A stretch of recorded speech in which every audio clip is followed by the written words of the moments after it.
Ma'asyiral muslimin rahimakumullah. Dari jumlah 12 bulan yang ada dalam agama kita, yang dihitung sejak Muharram sampai dengan bulan Zulqa'dah, maka Ramadan mendapat gelar Sayyidus Syuhur. Sayyidus Syuhur artinya raja, penghulu atau tuan dari seluruh bulan. Apa sebabnya maka Ramadan ini dinamakan Sayyidus Syuhur?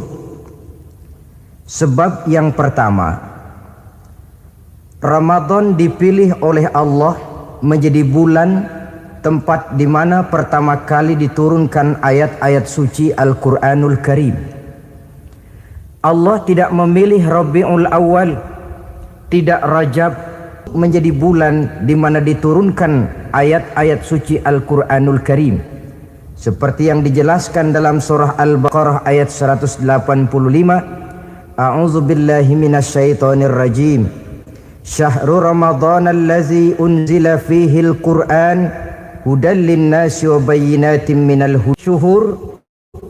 Karena di dalamnya ada satu malam yang bobotnya khairun min alfi syahr. Satu malam tetapi lebih baik daripada 1000.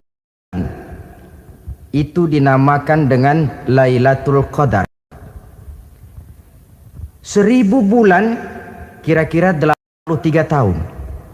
Nilai ibadah di malam itu lebih baik daripada nilai ibadah 83 tahun. Padahal umur orang sekarang kan jarang yang sampai 83 tahun. Bagaimana ini harus kita pahami? Ma'asyiral muslimin, sejak kita akil balik sampai kepada usia kita yang sekarang ini, kalau kita mau jujur bercermin, rasanya kita harus mengakui banyak dosa dan kesalahan yang pernah kita kerjakan. Kalau kita berbuat dosa selama 40 tahun, kemudian kita bertobat 20 tahun lamanya, kalau menurut rumus dagang, ini kan belum tertutup. Dosa 40 tahun ditebus dengan taubat 20 tahun. Tapi haruskah dosa tidak terampuni? Allah Subhanahu wa ta'ala Maha Penyayang. Disediakannya malam-malam yang istimewa, yang punya nilai khusus. Seolah-olah Allah berkata, hai manusia, kau tidak perlu putus asa.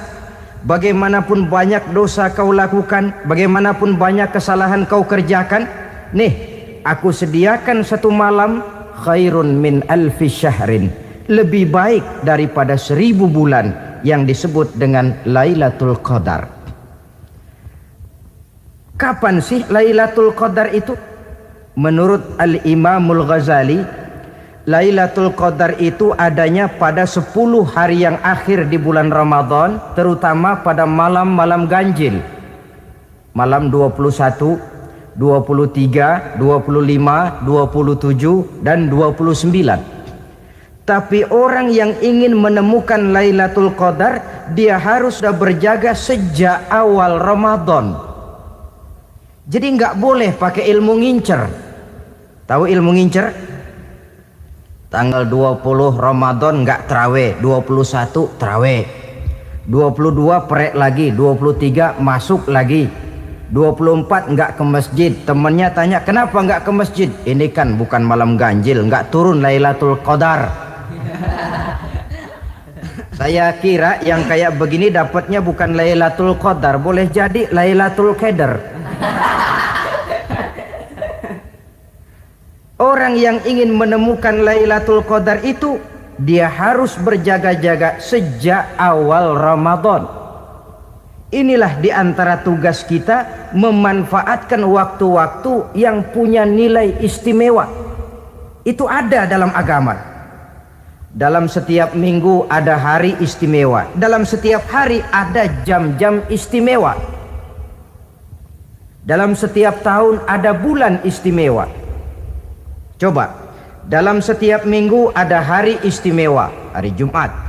Dalam setiap hari ada jam-jam istimewa, sepertiga malam yang terakhir antara jam 2 sampai menjelang fajar di kala subuh, itu saat-saat istimewa. Di samping saat istimewa, Allah pun menyediakan tempat-tempat yang istimewa. Solat di Masjidil Haram pahalanya 100.000 kali ketimbang solat di masjid-masjid lain. Begitu di Masjid Nabawi misalnya, ini tempat yang istimewa. Lailatul Qadar waktu yang istimewa yang diberikan kepada kita untuk kita manfaatkan dengan sebaik-baiknya. Toh dalam kehidupan bernegara saja misalnya, kan pada setiap tanggal 17 Agustus itu presiden memberikan grasi ampunan kepada para entah itu tahanan politik dan sebagainya. Ada yang mendapat potongan tahanan, waktu-waktu yang istimewa. Inilah sebab kedua kenapa Ramadan dinamakan Sayyidus Syuhur. Sebab yang ketiga, Ramadannya nilai kebajikan berlipat ganda adanya. Satu hadis menjelaskan, "Lau ta'lamu ummati ma fi Ramadan, latamannau an takuna as-sanatu kullaha Ramadan." Andai kata umatku tahu keistimewaan apa yang ada di dalam bulan suci Ramadan, niscaya mereka ingin agar sepanjang tahun isinya Ramadan saja. Apa sebabnya? Li'annal hasanata fihi mujtami'atun. Di dalam bulan Ramadan itu berkumpul segala macam kebajikan. Wa ta'atu maqbulatun. Segala perbuatan taat diterima oleh Allah. Wa da'awati mustajabatun. Segala macam doa dan permohonan dikabulkan oleh Allah. Wa dzunuba maghfuratun. Dan segala macam dosa diampuni oleh Allah Subhanahu wa ta'ala. Berlipat gandanya nilai kebajikan yang kita kerjakan di bulan suci Ramadan. Itu sebabnya kata baginda Nabi, "Man fariha bidukhuli Ramadan haramallahu jasadahu 'alan niran." Siapa orang yang gembira dengan datangnya bulan suci Ramadan, Allah haramkan badannya dari api neraka. Gembira menyambut Ramadan artinya bagaimana? Apa Ramadan datang terus bakar petasan? Bukan. Pukul beduk? Bukan. Apa gunanya pukul beduk kalau nggak puasa? Apa gunanya bakar mercon kalau tidak melaksanakan ibadah di bulan suci Ramadan? Gembira menyambut datangnya Ramadan dalam arti mempersiapkan diri untuk melaksanakan ibadah dengan sebaik-baiknya di bulan suci Ramadan ini. Ma'asyiral muslimin rahimakumullah. Dalam bulan suci Ramadan ada perintah melaksanakan ibadah puasa. Apa istimewanya ibadah puasa?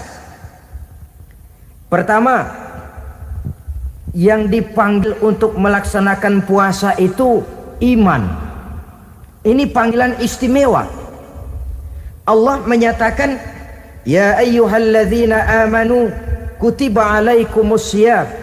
Hai orang-orang yang beriman, diwajibkan atas kamu berpuasa. Iman yang dipanggil untuk melaksanakan ibadah puasa. Contoh, satu hari di depan rumah kita lewat tukang pepaya, tukang duku, tukang duren. Kita panggil satu tukang pepaya, "Bang, pepaya, berhenti dulu sebentar." Kira-kira yang merasa tukang pepaya berhenti enggak? Berhenti.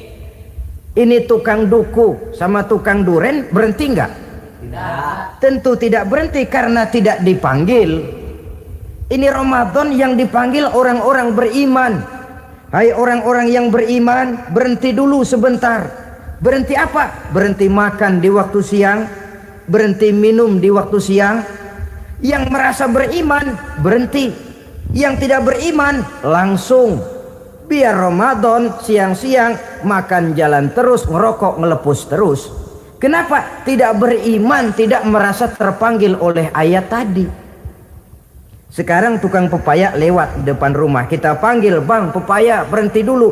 Dia dengar tapi nggak mau berhenti. Apa kita bilang? "Kang pepaya budak." dipanggil nggak mau berhenti. Ini ada orang ngaku beriman kepada Allah, Ramadan dipanggil disuruh berhenti makan siang, nggak berhenti juga. Mukmin budak. Ini istimewanya puasa. Panggilan difokuskan kepada iman. Hai orang-orang yang beriman. Allah tidak bilang hai orang-orang yang sudah masuk Islam. Tidak. Ya ayyuhallazina aslamu. Tidak. Ya ayyuhallazina amanu yang dipanggil.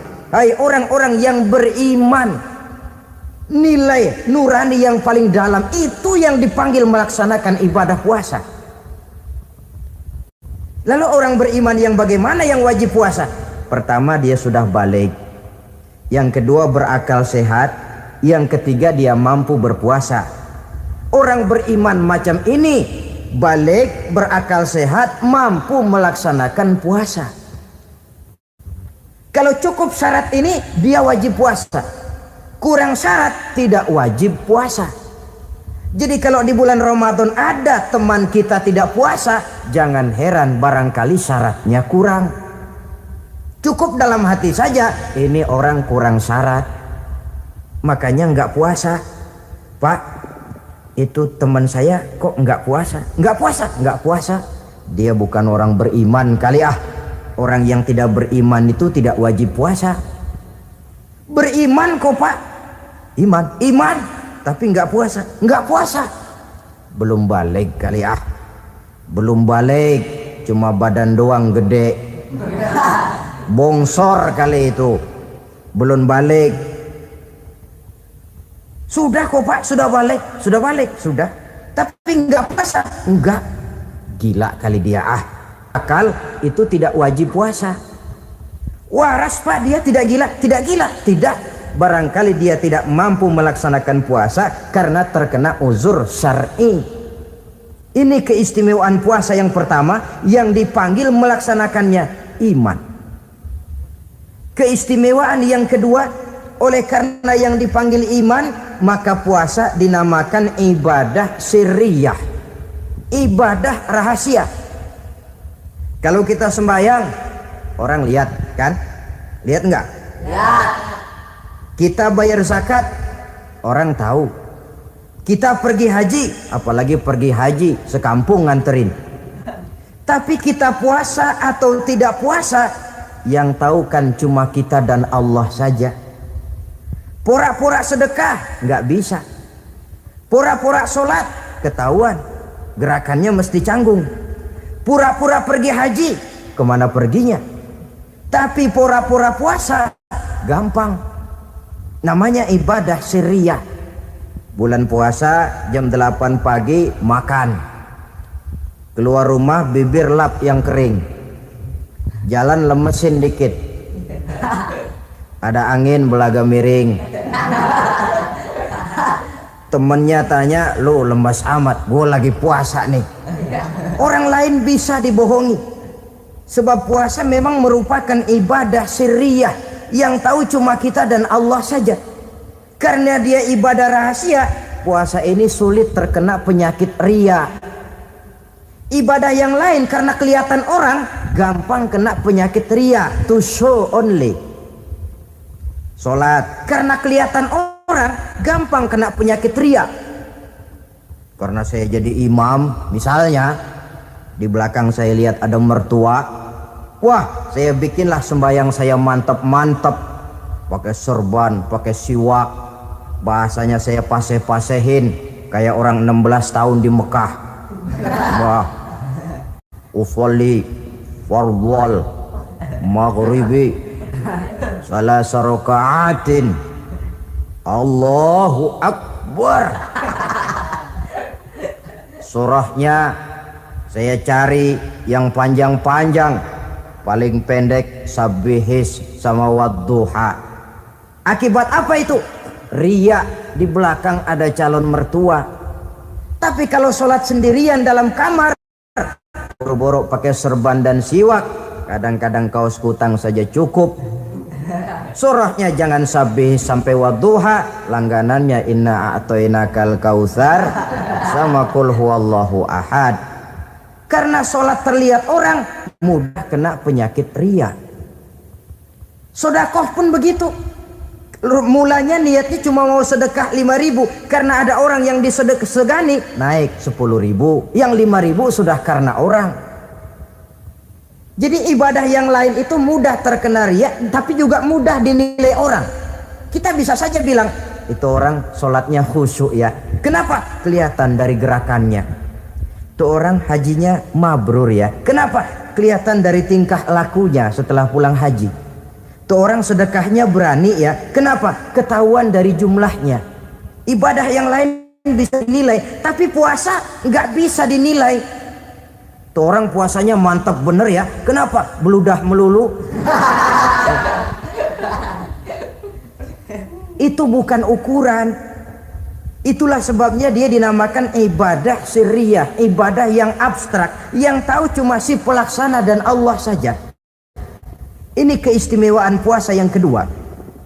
Yang ketiga, saudara-saudara, kalau ibadah-ibadah yang lain, ganjaran pahalanya itu dijelaskan oleh Allah. Sedekah kalau ikhlas pahalanya begini. Haji kalau mabrur pahalanya ini. Sembahyang berjamaah pahalanya ini. Untuk puasa tidak. Puasa Allah cuma bilang as-siyamu li wa ana ajzi bihi. Puasa adalah untukku, aku yang akan membalasnya. Berapa besar balasannya tidak dijelaskan oleh Allah. Apa artinya ini? Kalau saudara kerja, mandor bilang, sampean kerja sama saya, gaji satu hari 5.000. Ketahuan kan, sehari 5.000. Kita bisa kong kali kong, ada mandor rajin, nggak ada mandor kendor. Pokoknya sehari 5.000. Tapi kalau mandor cuma bilang, kau kerja sama aku, gajimu nanti aku yang atur. Tidak dijelaskan, nanti aku yang atur. Ini kan mestinya kita kerja hati-hati. Sebab apa? Mungkin gaji kita lebih besar dari jumlah 5.000 kalau kerjaan memuaskan. Mungkin tidak digaji sama sekali kalau kerjaan berantakan. Tidak dijelaskannya pahala puasa menjadi sugesti bagi kita untuk melaksanakan ibadah ini dengan sebaik-baiknya. Mungkin gaji sangat besar, mungkin tidak digaji sama sekali. Sebab kata Nabi, kam min shaimin laisa lahu min siyamihi illa al-ju' wal 'atsy. Berapa banyak orang puasa, dia tidak memperoleh apa-apa dari puasanya kecuali lapar dan haus saja. Puasa sah, kewajiban gugur, nilai 0. Tidak dapat apa-apa kecuali lapar dan haus. Jadi inilah keistimewaan daripada ibadah puasa. Saudara hadirin yang saya hormati, kemudian apa sih perlunya kita melaksanakan ibadah puasa ini? Pertama, kita perlu melaksanakan ibadah puasa agar dalam hidup ini kita bisa mengendalikan hawa nafsu. Perut besar, tempat bersarangnya energi yang melahirkan gerak dan merupakan kendaraan utama daripada iblis. Mudah menimbulkan rangsangan yang namanya syahwat. Kalau itu kita kendalikan, maka langkah hidup ini akan menjadi lurus karenanya. Benar kalau Nabi menyatakan, iza jaa Ramadan futihat abwabus sama wa ghulliqat abwabun nar wa sufsidatis sayatin. Apabila datang bulan suci Ramadan, dibuka pintu langit, dibuka pintu surga, ditutup pintu neraka, dan diikat setan-setan itu. Siapa yang ikat setan? Puasa kita. Dengan puasa kita mengendalikan nafsu. Kalau nafsu kita kendalikan, setan nggak berkutik. Jadi yang mengendalikan nafsu itu nilai puasa. Nafsu terkendali, setan terikat. Kalau puasa, kalau nggak puasa, setannya ngebludak. Jadi jangan digambarkan, wah kalau bulan puasa setan dirantai. Rantainya kayak apa? Yang rantai siapa? Arti setan diikat di sini ialah nafsu dikendalikan. Dengan apa? Mengatur makan dan minum. Puasa kan sebenarnya logikanya mengatur perpindahan waktu makan dan minum saja. Apabila perut besar ini teratur demikian rupa, syahwat tidak menggelegak, dia terkendali. Dengan hidup pandai mengendalikan nafsu, iblis tidak berdaya dan tidak berkutik. Ma'asyiral muslimin rahimakumullah, Nabi bersabda, la yu'minu ahadukum hatta takuna hawahu taba'an lima ji'tu bih. Belum sempurna iman kamu kalau nafsumu belum ikut apa yang aku bawa. Yang dibawa Nabi tidak lain daripada syariat, termasuk di dalamnya pelaksanaan ibadah puasa. Karena itu saya pesan kepada seluruhnya, jangan kalau puasa kayak orang ngancem. Siang bisa mengendalikan nafsu, tapi begitu maghrib berbunyi, nafsu sudah tidak terkendalikan lagi. Itu namanya puasa orang ngancem. Kayaknya biarin siang gua tahan, ntar lo maghrib. Begitu maghrib berbunyi, sudah macam bendungan pecah. Semua isi meja pindah ke perut. Akhirnya kalau siang dia setengah mati kelaparan, habis buka setengah mati kekenyangan. Dua-duanya jelek. Kalau sudah kekenyangan, yang enak kan ngukur balik. Tidur. Maghrib liwat, isya out, trawek boten. Temennya nyamper ke masjid yuk trawek duluan deh, gua kenyang bener nih. Kenyang. Berbuka itu yang bagus pakai etik ya, etika buka itu. Maghrib berbunyi, cukup seteguk air, 3 butir korma atau sepotong kue. Sholat maghrib. Selesai sholat maghrib, masuk ronde kedua. Waktunya agak panjang, makan ala qadarnya. Selesai makan, berangkat ke masjid, isya tarawih. Pulang tarawih, masuk ronde ketiga. Waktunya panjang, mau habis-habisan juga nggak apa-apa. Tapi kalau begitu maghrib berbunyi langsung dipukul 1 ronde, kita yang rubuh. Kekenyangan. Waktu siang dia sanggup mengendalikan nafsu, tapi begitu maghrib berbunyi, nafsu sudah tidak terkendali lagi. Asar pengaruh puasa tidak akan membekas dalam jiwanya. Siang jelas puasa, nggak boleh ngerokok. Begitu maghrib sampai imsak kayak lokomotif, kelebul nggak berhenti. Tidak lagi sanggup mengendalikan diri, mumpung boleh katanya. Sampai pernah kejadian ada orang bangun sahur kesiangan, bingung dia waktunya tinggal dikit. Mau sahur dulu nggak keburu ngerokok, mau ngerokok dulu takut nggak keburu sahur. Akhirnya bareng, sebelah nyuap nasi, sebelah ngerokok. Itu macam mana rasanya kalau sudah kayak begitu itu. Padahal pengaruh daripada melaksanakan puasa akan terlihat dari sejauh mana seseorang dalam hidup mampu mengendalikan nafsu. Bukan pada waktu memang dilarang, tapi pada waktu diizinkan. Di situ yang paling kelihatan. Kalau waktu siang saudara mampu mengendalikan nafsu, itu jelas saja memang seharusnya wong puasa. Malam dalam keadaan makan boleh, minum boleh, masih mampu mengendalikan nafsu dalam arti makan dan minum pada batas yang wajar saja. Itulah yang dikehendaki dari melaksanakan ibadah puasa. Sehingga ibadah itu membekas dan ikut membentuk kepribadian orang. Sekali lagi, jangan cuma waktu siang saja bisa mengendalikan nafsu.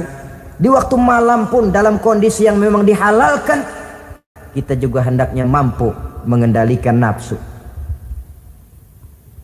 Jadi inilah perlunya puasa yang pertama, supaya kita bisa mengendalikan nafsu. Yang kedua, puasa itu melatih kita hidup sederhana. Orang sufi mengajarkan, orang yang paling kaya ini sebenarnya orang yang hidupnya paling cukup. Sedangkan orang miskin adalah orang yang kebutuhannya kelewat banyak. Maka yang paling kaya, bahkan yang maha kaya, itu sebenarnya cuma Allah. Sebab apa? Dia nggak perlu apa-apa. Makin banyak keperluan kita, makin miskin kita. Coba orang puasa lihat. Kalau sudah jam 2, jam 3, itulah barangkali memang termasuk godaannya dalam melaksanakan ibadah puasa. Kalau jam 1 siang, jam 2 siang, jangankan makanan enak, nangka busuk kita lihat legit. Barangkali cobaan di dalam melaksanakan ibadah puasa. Tapi kalau sudah maghrib berbunyi, berbuka kita kena seteguk air, sepotong roti, 3 butir korma, kenyang rasanya. Kemana keinginan yang tadi begitu menggebu-gebu? Oh, bisikan nafsu rupanya itu. Makin dalam kita merenung, makin sampai kita kepada bentuk kesederhanaan di dalam hidup ini.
Jadi ibadah puasa membentuk pribadi seorang muslim untuk jauh daripada sifat tamak bin rakus alias rakah. Tamak itu berasal dari kalimat toma dalam bahasa Arab yang sifatnya sudah terukir dari hurufnya. Huruf to tengahnya bolong, huruf mim tengahnya bolong, huruf ain mulutnya mangap, perutnya gede. Jadi orang tamak macam itulah. Apapun yang diberikan Allah tidak pernah ada cukupnya dan tidak pernah ada syukurnya. Sehingga Nabi menjelaskan, lau anna libni adam wadiyani min zahabin labtagha lahuma thalisan wala yamla'u jawfa ibna adam illa turab. Andai kata manusia mempunyai 2 buah ladang yang seluruhnya emas, tidak usah kepalang tanggung, ladang emas, 2 ladang semuanya ladang emas, dia tidak akan puas, dia akan mencari lagi ladang yang ketiga. Wala yamla'u jawfa ibna adam illa turab. Mulut manusia ini memang tidak akan pernah penuh kecuali kalau sudah diisi dengan tanah. Kapan diisi dengan tanah? Kalau sudah menghadap ke arah kiblat di liang lahat, nah itu baru mulut udah nggak ngerawil, diam, tenang, kalem, diisi dengan tanah. Dengan demikian kita lihat bahwa puasa makin kita hayati, makin dekat kita kepada kesederhanaan di dalam kehidupan ini. Islam tidak melarang orang untuk kaya, untuk punya harta. Yang dilarang ialah sifat rakus, serakah dan tamak. Karena ini akan membuat orang melakukan segala macam cara, ingkar kepada nikmat Allah, tidak pandai bersyukur, pandangan matanya selalu diarahkan ke atas. Dikala hidupnya sudah serba cukup, dia masih merasa kurang. Sebab itu dia selalu kurang. Dia sudah kaya tapi masih merasa miskin saja, maka hidupnya pun miskin terus. Saudara-saudara ma'asyiral muslimin, ini hikmah yang kedua kenapa kita perlu puasa. Yang ketiga, puasa itu melatih kita cinta kepada fakir miskin, orang-orang yang tidak mampu, yang memerlukan pertolongan. Bagaimana caranya? Dunia pendidikan berkata bahwa pendidikan akan lebih berhasil kalau bersifat audio visual. Mengajar anak berenang, bawa ke kolam. Mengajar anak naik sepeda, berikan sepedanya. mengajar orang cinta fakir miskin, rasakan apa yang dirasakan oleh fakir miskin. Apa itu? Lapar, haus. Kan nggak bisa ngajarin anak berenang teori saja, ke kolam nggak pernah, teori hafal luar kepala, gaya dada begini, gaya 200 meter begini, gaya kupu-kupu begini, gaya bebas begini, teori hafal, ke kolam nggak pernah, sekali terjun gaya batu. Sudah nggak timbul-timbul lagi. Nggak bisa ngajar anak naik sepeda cuma teori saja. Sepedanya tidak pernah diberikan. Hafal teori, bab 1 pegang setang, bab 2 dorong, bab 3 kaki kanan naik pedal kanan, bab 4 genjot. Hafal teori, megang sepeda nggak pernah. Begitu dikasih sepeda dia naik, habis tukang bakso. Pun mendidik orang cinta kepada fakir miskin tidak bisa cuma lewat seminar, kongres, penataran, indoktrinasi.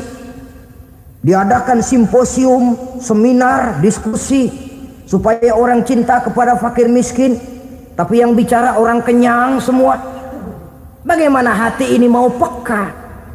Islam itu nggak usah banyak teori lah, rasakan saja lapar haus, enak nggak? Kalau kau tahu lapar dan haus tidak enak, kau lapar haus cuma sebentar. Habis maghrib, laparmu hilang, hausmu hilang. Bagaimana saudara-saudaramu muslimin yang terkapar di kolong-kolong jembatan, yatim piatu yang hidup terlunta-lunta, perempuan-perempuan tua hidup miskin, anak pun banyak perlu uluran tangan, lapangan kerja sulit, persaingan hidup makin tajam, meringkuk mereka di sudut-sudut kehidupan, beratap langit, beralas bumi, tanpa tahu kapan hidup dan nasibnya akan berubah.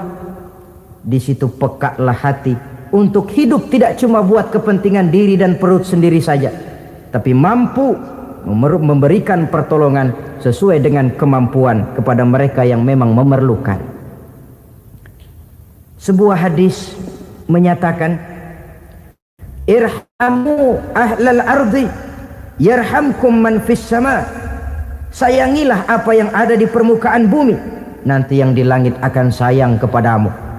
Si kaya sayang kepada yang miskin lalu menolongnya, yang alim sayang kepada yang awam lalu membimbingnya, yang pemimpin sayang kepada rakyat lalu melindunginya.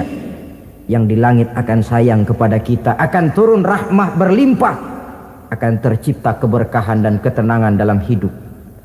Tapi kalau sebaliknya, yang kaya malah nyantap yang miskin, yang pemimpin malah menggilas yang rakyat, yang alim malah membodoh-bodohi orang yang memang sudah bodoh, akan terwujudlah malapetaka. Bukan rahmah yang turun dari langit, tapi azab akan menimpa kita semua. Orang yang menghayati lapar, menghayati haus, akan timbul kepekaan sosial. Hidup tidak cuma untuk diri sendiri saja, tapi mampu melihat lingkungannya. Yang keempat, kita perlu puasa untuk menumbuh sifat jujur dan disiplin.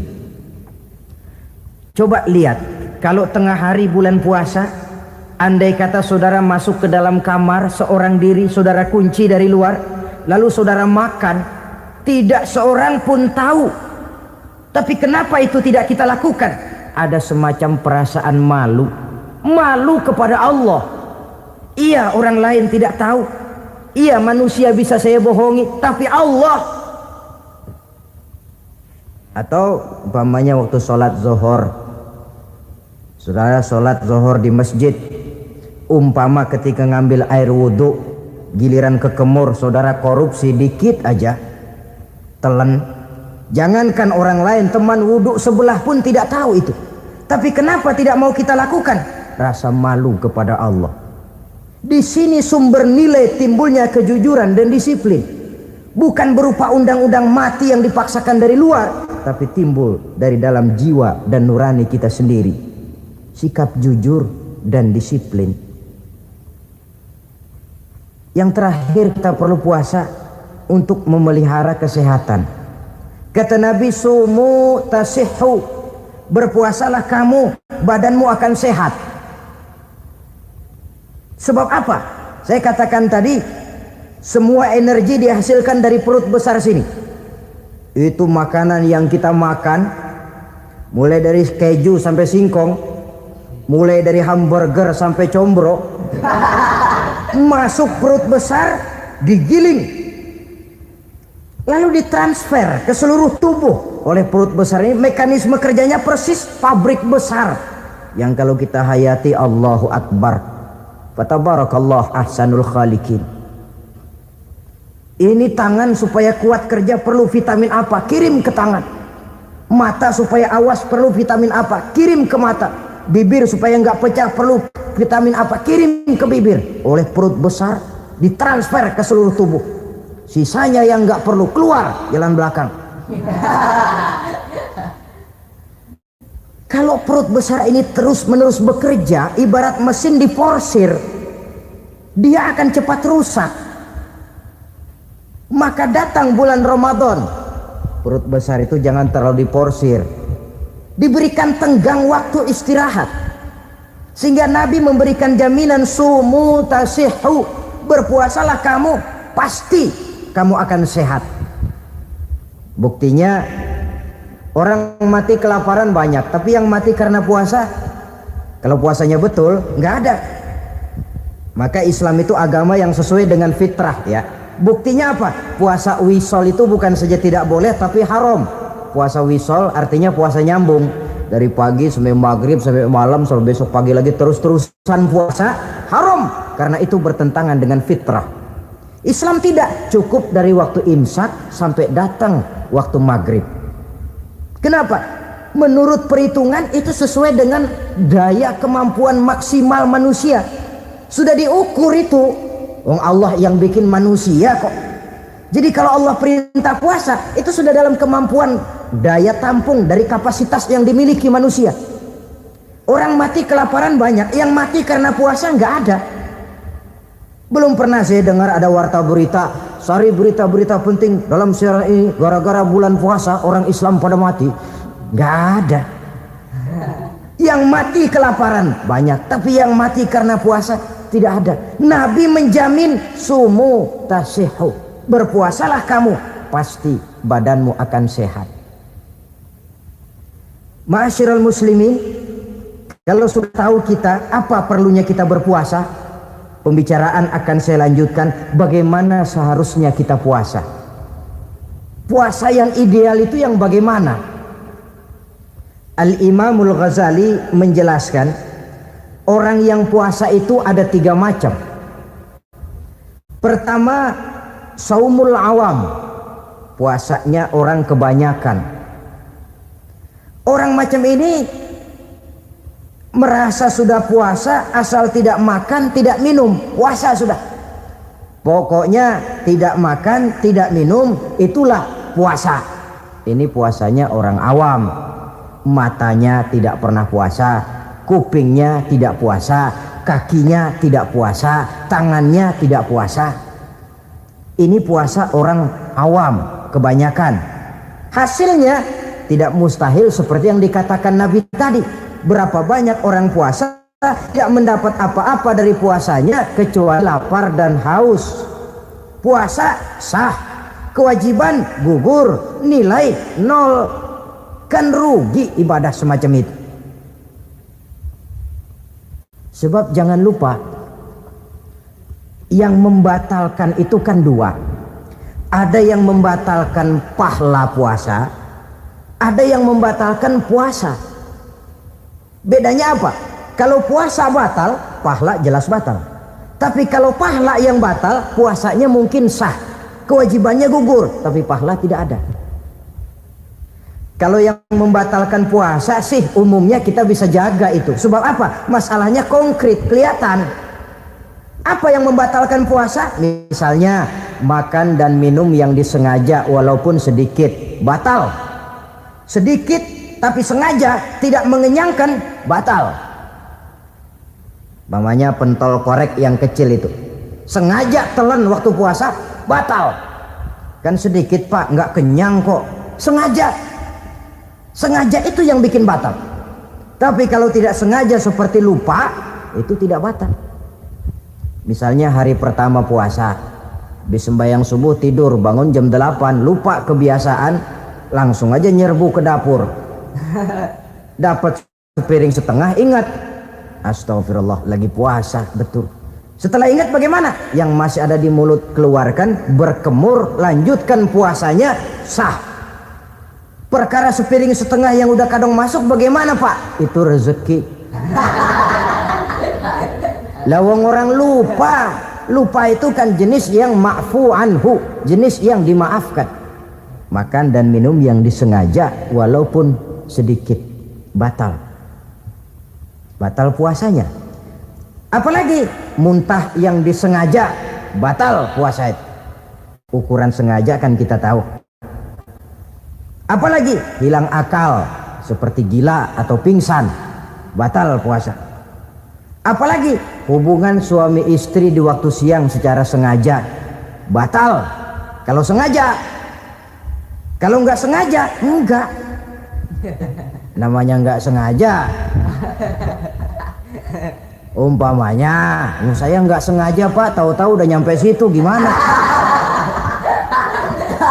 Ya nggak batal, cuma begitu ingat, buru-buru selesai mandi, lanjutkan puasanya, sah.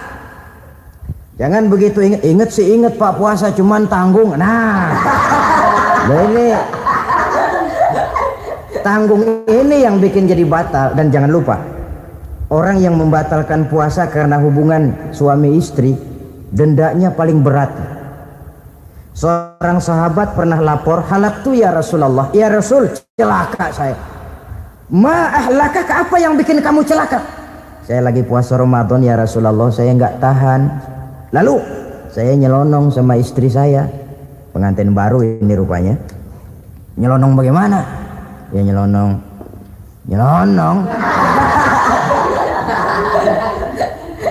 Melanggar dia, tapi jujur, lapor. Kata Rasul, ya sudah, bayar dendanya. Dendanya apa ya Rasulullah? Bebaskan budak. Aduh, saya nggak punya budak ya Rasulullah. Tidak punya.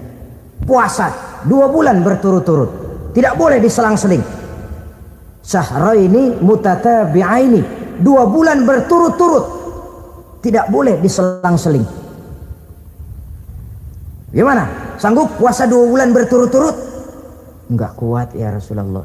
Enggak kuat. Ramadan yang sebulan aja saya nyelonong, apalagi 2 bulan.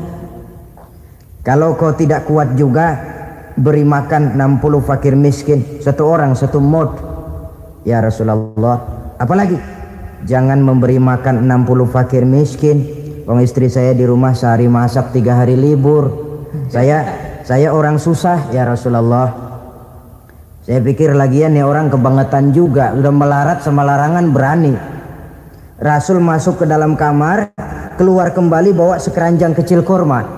Kalau kau tidak punya apa-apa, bawa pulang nih, sedekahkan kepada orang-orang miskin di kampungmu sebagai pembayar dendamu ya Rasulullah. Apalagi di kampung saya itu yang paling miskin saya. Waduh, rusak benerin orang. Apa marah Rasul? Beliau malah senyum. Ya sudah, kalau memang yang paling miskin kamu, bawa pulang saja itu korma, beri makan anak istrimu di rumah. Orang ini udah ngelanggar larangan, dapat korma lagi. Yang kedua, watak hukum Islam itu elastis, fleksibel, tidak kaku. Tidak kalau sudah begitu ya mesti begitu, itu tidak. Yang sering kaku kan kitanya umat Islam di dalam memahami Islam. Saudara hadirin yang saya hormati, yang tidak boleh itu pun di waktu siang. Kalau malam sejak maghrib sampai sebelum imsak, pada awal perintah puasa tidak boleh. Tapi ternyata banyak juga yang nyerempet-nyerempet. Sampai Allah turunkan, uhilla lakum lailatas siyami arrafasu ila nisaikum. Dihalalkan bagi kamu pada malam puasa bergaul dengan istrimu. Jadi barangkali di antara pendengar ini ada yang pengantin baru, tolong sabarlah di waktu siang. Tunggu maghrib berbunyi. Kalau sudah maghrib habis buka, mau buka lagi juga nggak apa-apa. Terserah saja. Ini yang membatalkan puasa. Yang kita sulit mengontrol, yang membatalkan pahalanya. Apa misalnya? Ngomong-ngomongin orang. Puasa, ngomongin orang jalan terus. Itu ya tetangga kita. Kenapa emang? Oh, anu. Kita sih bukan ngomongin orang ini. Bukan ngomongin orang katanya. Ngomongin tuyul. Anu. Bohong. Orang puasa bohong, apa puasanya batal? Tidak. Puasanya sah. Yang batal mungkin pahalanya. Saudara-saudara ma'asyiral muslimin rahimakumullah. Mata, terutama di kota-kota besar, menjaga mata ini kadang-kadang kita nggak pengen lihat tapi kelihatan. Sebab itu memang yang tidak boleh ngeliatin. Kalau kelihatan lain, kelihatan itu kan rezeki. Orang kita nggak mau tapi kelihatan. Yang kelihatan itu sebentar. Kata Imam Ali, nazaratul ula laka wasaniyatu alaika. Pandangan pertama untukmu, yang kedua atasmu. Jadi begitu kelihatan, ya sudah. Jangan kelihatan tapi manteng aja nggak mau. Ya ini mantengnya ini yang jadi urusan. Saudara hadirin yang saya hormati, dengan kata lain, berusahalah kita untuk puasa zahir batin. Itu yang pertama tadi. Puasa tingkatnya orang saumul awam disebut.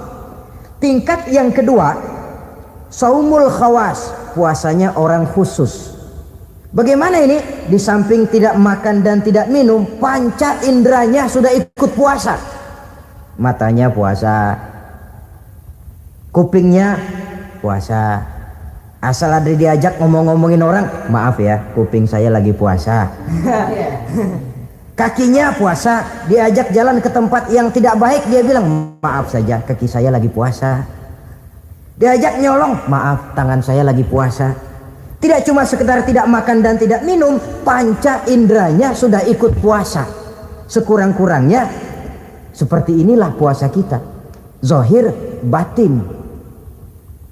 Nah, yang tertinggi disebut saumu khawasil khawas, puasa orang khusus yang lebih khusus lagi.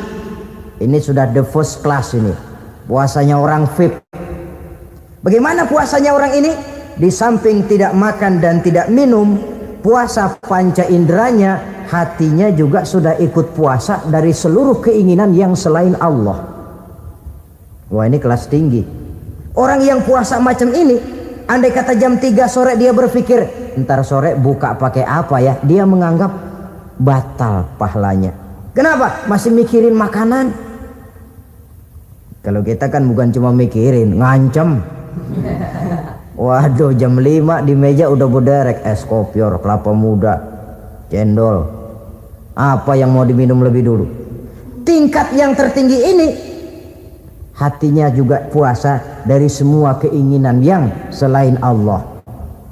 Idealnya sekurang-kurangnya kita puasa zahir batin. Zahirnya menahan diri dari yang membatalkan puasa, batinnya mencegah diri dari yang membatalkan pahala puasa kita itu. Ma'asyiral muslimin rahimakumullah. Terakhir, Rasulullah sallallahu alaihi wasallam membagi bulan Ramadan itu menjadi 3 bagian. Sepertiga yang pertama, tanggal 1 sampai 10 Ramadan, masa turunnya rahmah, turunnya kasih sayang Allah. Kalau istilah sepak bola, tanggal 1 sampai 10 Ramadan ini disebut babak semifinal, babak penyisihan.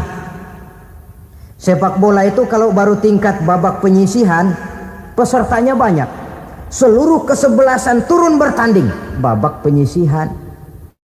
Ramadan tanggal 1 sampai 10 babak penyisihan, putaran pertama, pasaran puasa rame, masjid musola full house, meledak, tidak sanggup menampung jamaah yang tarawih itu, yang tadarus meriah. Kenapa? Maklum babak penyisihan, seluruh kesebelasan turun bertanding, tanggal 1 sampai tanggal 10 Ramadan. Bila itu selesai, selesailah putaran pertama, masuk putaran kedua, sepertiga yang kedua tanggal 10 sampai 20 Ramadan, masa maghfirah, masa turunan dari Allah, masuk babak semifinal. Sepak bola itu kalau sudah babak semifinal, itu kan sudah banyak kesebelasan yang masuk kotak. Maka 10 Ramadan ke atas, pasaran puasa mulai menurun. Yang nggak puasa mulai nekat. Yang tadarus sudah mulai sayup-sayup sampai. Sementara barisan orang sembahyang taraweh di masjid mulai mengalami kemajuan dengan pesatnya. Barisannya makin maju ke depan. Maklum, tidak semua kesebelasan tangguh. Ada yang sejak bertanding sudah berhitung. Kita sih bakalan yang lain ada. Karena ikut-ikutan teman, karena malu sama mertua, rajin terawih, karena nganterin, rajin terawih, bayangnya paling belakang berdua lagi, malah ngeledek begitu imam waladolin, dia di belakang nyaut asik.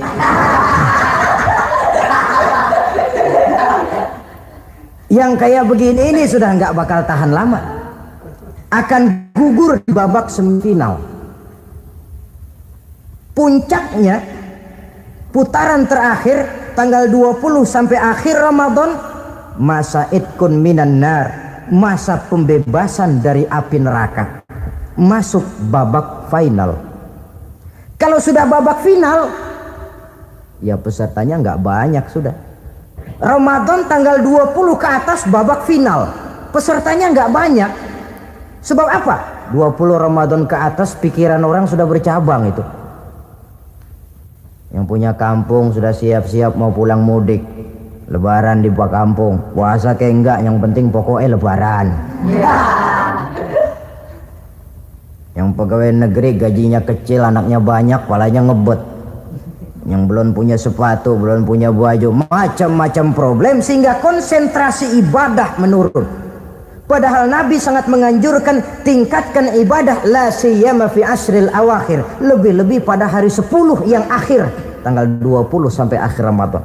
Di situ dianjurkan memperbanyak ibadah, i'tikaf, tarawih, tadarus Quran, bersedekah, amalan-amalan sunnah yang sangat dianjurkan di bulan suci Ramadan ini. Nah, mereka yang keluar sebagai finalis Ramadan, Allah Subhanahu wa ta'ala berkenan memberikan piagam penghargaan. Di atas piagam itu tertulis dengan nyata, ghufira lahu ma taqaddama min zambihi. Pemegang piagam ini dinyatakan keluar sebagai finalis Ramadan, kepadanya diberikan penghargaan dengan jaminan ampun terhadap seluruh dosa yang pernah dia kerjakan, sehingga dia keluar Ramadan masuk 1 Syawal seperti bayi baru dilahirkan oleh ibunya, bersih tanpa dosa karena sudah dibersihkan oleh ibadah Ramadan, sehingga masuk Syawal dia rayakan Idul Fitri, dia pantas mengucapkan minal aidin wal faizin.